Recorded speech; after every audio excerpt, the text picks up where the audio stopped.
Oh! Oh yeah! Oh yeah! Roll out the barrel! En fait, on a l'impression que la zététique se wokise. C'est marrant cette capacité qu'ont ces gens à croire qu'on utilise tous les mêmes méthodes qu'eux. T'es avec eux, toi? Avec la CIA, le FBI et les Chinois, hein? Sérieusement? Vous croyez à ça?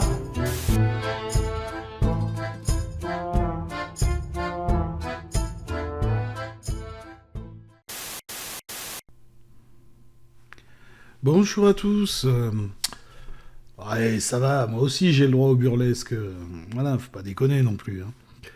Alors, malgré le fait que AstronoGeek prétende que mes vidéos sur le port d'armes sont des grosses bouses là pleines de sophismes, qu'il est signalé aussi avec délicatesse hein, en message privé à Jordan X qu'il y avait plein d'erreurs de raisonnement, j'ai toujours pas eu d'explication concernant ces erreurs.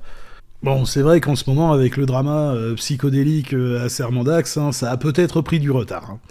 D'ailleurs, je vous en prie, allez voir la vidéo de Acermandax sur Psycho, elle est délicieuse. Un véritable nectar. Sinon, juste Arnaud, petite précision là. Si tu as assez de temps et d'énergie pour envoyer à Jordan X par mail ton debunk, t'aurais très bien pu l'écrire dans les commentaires de ma vidéo, hein, je te l'aurais épinglé. Bref. Donc, je continue ma série sur les arguments pro-armes que présente AstronoGeek sur sa chaîne Plomb, Poudre et Laiton. Et je voulais revenir sur ce petit passage, ce que j'avais dit dans ma première vidéo. En supprimant les armes, on ferait baisser le nombre de suicides par arme à feu, mais pas le nombre de suicides. Bon, déjà, je savais pas que AstronoGeek... c'était un expert en termes de prévention du suicide, et j'aimerais bien savoir sur quoi il se base pour affirmer cela. Alors, comme très souvent AstronoGeek prétend qu'on lui fait dire des choses qu'il n'a pas dites, alors qu'il s'est clairement exprimé dessus... Après, moi, je suis favorable à une certaine forme de port d'armes pour des civils, mais des civils qui sont formés pour ça. Donc je vais m'intéresser cette fois à ces écrits, hein, et puis en fin de vidéo, je vais tenter d'expliquer comment j'essaye en fait de raisonner. Parce que ça m'arrive hein, parfois. Alors, à la suite de mes vidéos, AstronoGeek a écrit un petit erratum dans sa vidéo sur le port d'armes à feu, dans lequel il précise ceci sur le suicide. Plusieurs personnes me disent que le suicide par arme à feu est une solution facile et que retirer les armes à feu sauverait des vies, peut-être, pour une poignée de gens à la motivation chancelante. Mais n'oubliez pas que la grande majorité des suicides se fait sans arme à feu. Alors, s'il parle des États-Unis, ce qu'il dit est factuellement faux. Je suis allé vérifier là donc sur le site de la CDC. La majorité des suicides aux États-Unis hein, ont bien lieu par arme à feu. À moins que AstronoGeek soit plus compétent que la CDC, hein, l'agence gouvernementale chargée de la protection de la santé publique. D'autre part, je voudrais revenir sur cette partie.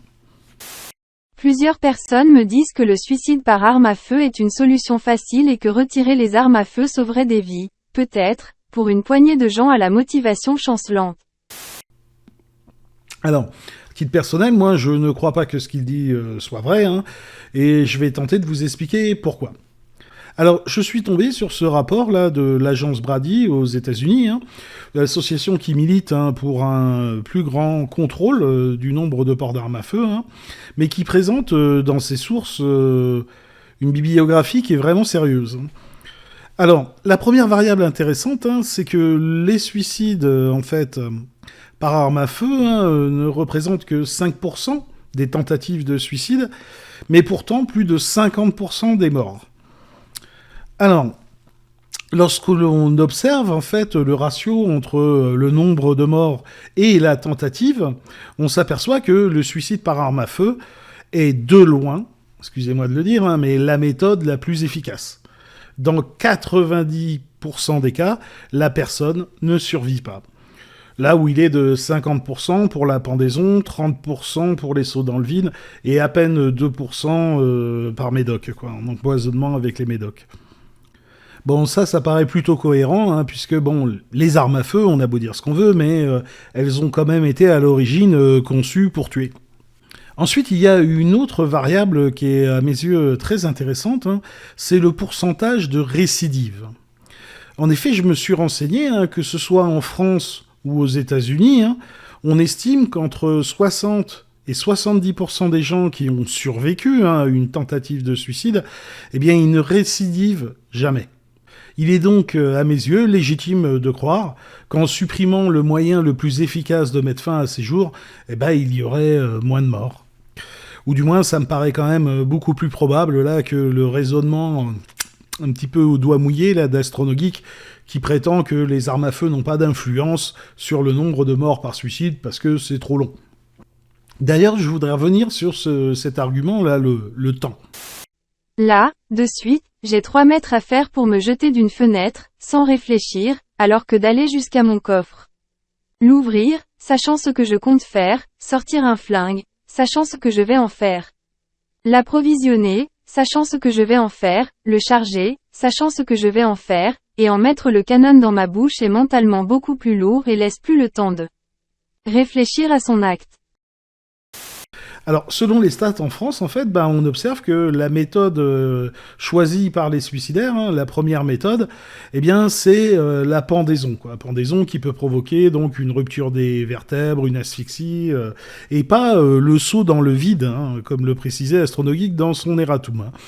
Donc là, il y a un vrai problème, en fait, avec le raisonnement d'AstronoGeek. Hein. En effet, je ne pense pas que de trouver une poutre, hein, faire un nœud, amener la chaise, se mettre la corde autour du cou, et puis sauter, quoi, hein, soit réellement plus rapide que de se tirer une balle. Hein. Bref, au regard des chiffres, hein, son argument me paraît très très très peu probable. Hein. Enfin, je voulais revenir là sur ma façon de raisonner, hein, puisqu'on m'a attaqué là-dessus, hein, pour éviter ce type de commentaires. Là. Sérieux, Jordanix, fallait que tu déterres cette bouse blindée de sophisme. Seulement voilà, on peut faire un sophisme et avoir raison quand même. On peut être au moins un peu incohérent et avoir un avis qui tient la route. Parce que le monde est compliqué. Alors, ça va peut-être vous surprendre, mais je suis tout à fait d'accord avec lui. Alors, moi, je tente de raisonner, on va dire, j'ai bien dit je tente, hein, de raisonner de façon bayésienne. Hein. Alors, si ça vous intéresse, hein, je vous invite à regarder l'excellente vidéo de Hygiène Mentale sur ce sujet, à mes yeux, la meilleure de sa chaîne. Si jamais j'ai, sur un sujet quelconque, une conviction a priori égale à 0%, je n'y crois pas de façon absolue, eh bien, dans ce cas, la machinerie bayésienne est bloquée. 0 multiplié par quoi que ce soit fera toujours 0. Si mon curseur de plausibilité est sur 0, alors rien ne pourra me faire changer d'avis. Rien. Jamais. Même si on me montre des tonnes de preuves que j'ai tort, ma position n'évoluera jamais. Ce n'est pas très sain. Et oui, c'est pas facile à entendre, mais pour raisonner correctement, il vaut mieux avoir un avis pas très correct plutôt que pas d'avis du tout. Et ça rejoint exactement ce que dit AstronoGeek, hein, et avec lequel je suis tout à fait d'accord avec lui, dans sa vidéo là sur la wokisation de la zététique, quoi. T'es avec eux, toi, avec la CIA, le FBI et les Chinois, hein? Sérieusement? Vous croyez à ça?